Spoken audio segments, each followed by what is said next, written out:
Hello guys, welcome to LR classes. आज हम पढ़ने वाले हैं ऑपरेटिंग सिस्टम। तो क्वेश्चन कैसा आता है, what is operating system, explain the function of an operating system. तो सबसे पहले ऑपरेटिंग सिस्टम क्या होता है, अपन उसकी डेफिनेशन देखते हैं। Operating system is a software that serve as the foundation for a computer system. मतलब कि कोई भी ऑपरेटिंग सिस्टम क्या होता है, किसी भी कंप्यूटर का बेस होता है, एक फाउंडेशन होता है। जैसे अपन घर बनाते हैं तो सबसे पहले उसमें बेस बनाते हैं, तो उसी तरह ऑपरेटिंग सिस्टम कंप्यूटर का बेस होता है। It acts as an intermediate between the hardware and component of a computer and the software application running on it. मतलब कि ये क्या करता है, एक इंटरमीडिएट की तरह काम करता है हार्डवेयर और कंप्यूटर के कंपोनेंट्स के बीच में। जो भी एप्लीकेशंस रन करते हैं कंप्यूटर पे, वो किसकी मदद से करते हैं, ऑपरेटिंग सिस्टम की मदद से। और सिंपली अपन क्या बोल सकते हैं, it is an intermediate between hardware and other components of computer. ठीक है, जैसे साइड में एक डायग्राम दिख रहा है, इसमें सबसे पहले यूजर है, एप्लीकेशन है, ऑपरेटिंग सिस्टम है, और उसके बाद क्या है, हार्डवेयर। तो हार्डवेयर और कंप्यूटर के बीच में जो अपना एक तरह से बोले कम्युनिकेशन का जो काम करता है, वो कौन करता है, ऑपरेटिंग सिस्टम करता है। ठीक है, अब इसकी कुछ प्रॉपर्टीज के बारे में अपन डिस्कस करते हैं। जैसे इसकी कुछ प्रॉपर्टीज होती है, कुछ फंक्शंस होते हैं। जैसे सबसे पहला है hardware management, process management, memory management, file system management, device management and user interface, at last security and protection. Operating system in सब चीज़ों को मैनेज करता है। तो अपन वन बाय वन हर एक प्रॉपर्टी को समझेंगे। सबसे पहले आ जाते हैं अपन हार्डवेयर मैनेजमेंट पे। तो operating system manages and control different hardware of computer like CPU, memory, storage devices, input output devices and peripheral devices like printers and scanners. मतलब ऑपरेटिंग सिस्टम क्या करता है, जितने भी डिवाइसेस हैं अपनी, जो मेमोरी हो गई या फिर स्टोरेज डिवाइस हो गई या फिर इनपुट आउटपुट या फिर प्रिंटर्स हो गए, इन सबको क्या करता है, मैनेज करने का काम करता है। मैनेज के साथ साथ इनको कंट्रोल भी करता है। ठीक है, इसके बाद it allocates different system resources to different application and ensure their efficient utilization. ये क्या करता है, जो भी एप्लीकेशन अपने ऑपरेटिंग सिस्टम पे मतलब या फिर कंप्यूटर सिस्टम पे रन हो रहे होते हैं, उनको एफिशिएंट रिसोर्सेज प्रोवाइड करने का काम करता है, या फिर उनका एफिशिएंट यूटिलाइजेशन हो रहा है या नहीं, ये चेक करता है। कैसे, जैसे कि अगर कोई एप्लीकेशन रन हो रहा है तो उसको कितनी मेमोरी चाहिए, ये सब कौन प्रोवाइड करता है, ऑपरेटिंग सिस्टम प्रोवाइड करता है। नेक्स्ट अपन आ जाते हैं प्रोसेस मैनेजमेंट।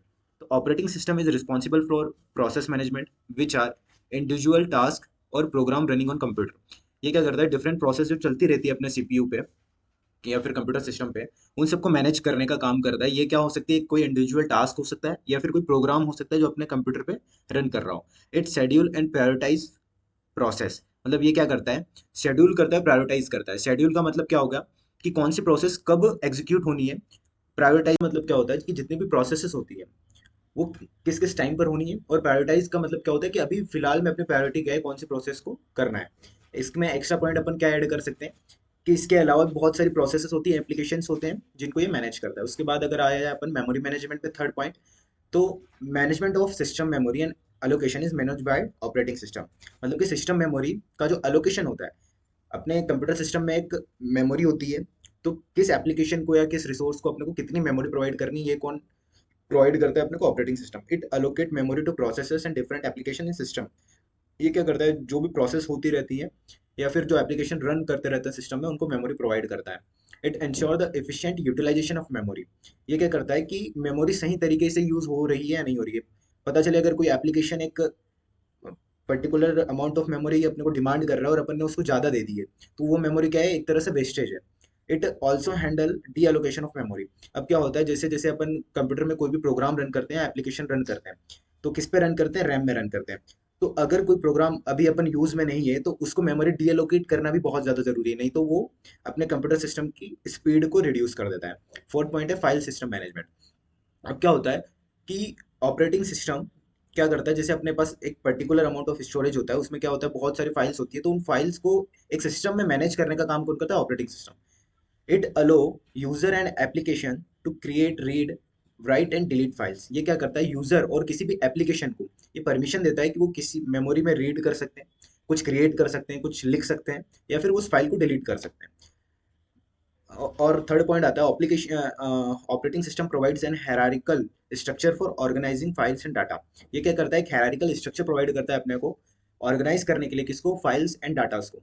जैसे क्या होता है, बहुत सारी डिफरेंट डिफरेंट फाइल्स होती है, तो अपने को पर्टिकुलर फाइल कहाँ पे स्टोर करनी है, इसको मैनेज करने का काम कौन करता है, ऑपरेटिंग सिस्टम। फिफ्थ पॉइंट पे आ जाता है डिवाइस मैनेजमेंट।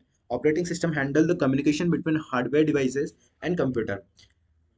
क्या करता है ये, हार्डवेयर डिवाइसेस और कंप्यूटर के बीच में क्या करता है, कम्युनिकेशन स्टेबलाइज करता है। It provide device driver that allows operating system and application to interface between with devices। मतलब कि क्या, एप्लीकेशंस और हार्डवेयर के लिए ये क्या करता है कि इंटरफेस बनाता है। Enabling task such as printing, scanning, networking and audio video playback. ठीक है, मतलब ये कुछ टास्क होते हैं जो ये परफॉर्म करवाता है, जैसे समझ में आ रहा है। उसके बाद 6 पॉइंट पे आ जाते हैं user interface. Operating system provide an user interface that allow user to interact with the computer. ये करता है, एक इंटरफेस देता है जो अलो करता है कंप्यूटर को यूजर से इंटरेक्ट करने के लिए। The user interface enable user to launch application, manage file, configure system setting and perform other task. 7 point पे आते हैं security and protection. Operating system include security features to protect the computer system and idea from authorized access, malware and threats. ये क्या करता है, अपने को बाहर के जितने भी थर्ड पार्टी एक्सेस होते हैं या फिर अनऑथोराइज्ड एक्सेस होते हैं उनसे प्रोटेक्ट करता है अपने डिवाइस को। It provide overall security to your data, मतलब कि ये अपने डाटा को पूरी तरह से सिक्योर करता है। उसके बाद कुछ और फंक्शंस है। वैसे अगर 7 मार्क्स का क्वेश्चन है तो इतने सफिशिएंट पॉइंट हैं ये, इनको लिखने पर अपने को सफिशिएंट मार्क्स मिल सकते हैं। उसके बाद अगर अपन बात करें कुछ एक्स्ट्रा फंक्शंस की, तो booting the computer, error detecting. ठीक है, बूटिंग द कंप्यूटर का क्या मतलब हो गया कि जब भी अपन कंप्यूटर स्टार्ट करते हैं, रीस्टार्ट करते हैं, तो उसको बूटिंग बोलते हैं। और एरर डिटेक्टिंग क्या होगा कि कई बार क्या होता है, कुछ वायरसेस आ जाते हैं अपने कंप्यूटर सिस्टम में, तो उनको डिटेक्ट करने का काम भी कौन करता है, ऑपरेटिंग सिस्टम करता है। तो अपन ऑपरेटिंग सिस्टम यूज क्यों करते हैं, तो कुछ इसके पॉइंट्स हैं। It control all the computer resources, ये सभी कंप्यूटर रिसोर्सेज को कंट्रोल करने का काम करता है। Coordinate the execution of user program, ये क्या करता है, किसी भी यूजर का जो प्रोग्राम है उसको एग्जीक्यूट करने में मदद करता है। इसके बाद ये provides resources for user program. कोई भी प्रोग्राम अपन ने बनाया तो उसके लिए रिसोर्सेज चाहिए अपने को, एक प्रोसेसर चाहिए होता है, मेमोरी चाहिए होती है, तो वो सब कौन प्रोवाइड करता है, ऑपरेटिंग सिस्टम प्रोवाइड करता है।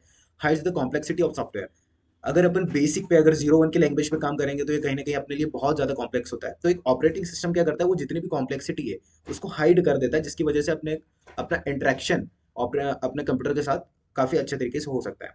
एट लास्ट अगर इसको अपन समराइज करें तो क्या होता है, operating system is system software that manages hardware and software resources and provides common services for computer programs.